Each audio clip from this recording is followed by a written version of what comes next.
సుహాసిని అంటే తెలియని వారుండరు. ఆమె ఎన్నో హిట్ సినిమాల్లో నటించారు.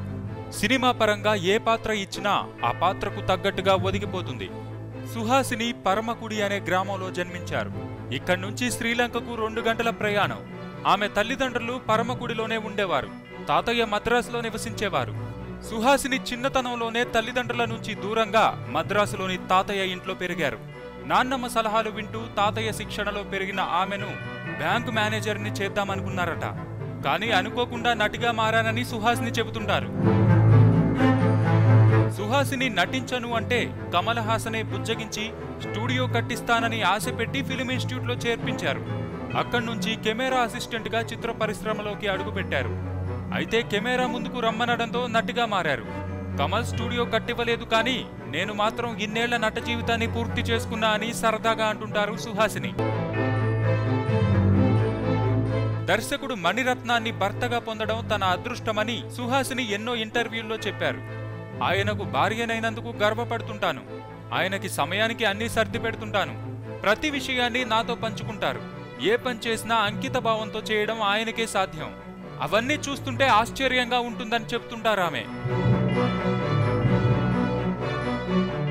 1980లో నటిగా తమిళ చిత్ర పరిశ్రమకు పరిచయమైన సుహాసిని తర్వాత అనేక తెలుగు చిత్రాల్లో స్టార్ హీరోల సరసన నటించారు. పేరుకు తమిళ నటి అయినప్పటికీ అభిమానులు ఆమెను తెలుగింటి ఆడపడుచులా భావిస్తారంటే అతిశయోక్తి కాదు.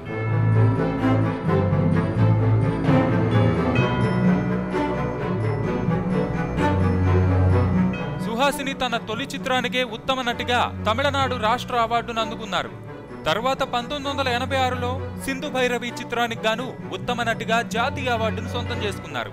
ఇవే కాకుండా ఉత్తమ నటిగా తెలుగు, కన్నడలలో 5 ఫిల్మ్ఫేర్ అవార్డులు, 2 కేరళ, 2 తమిళనాడు రాష్ట్ర అవార్డులు దక్కించుకున్నారు.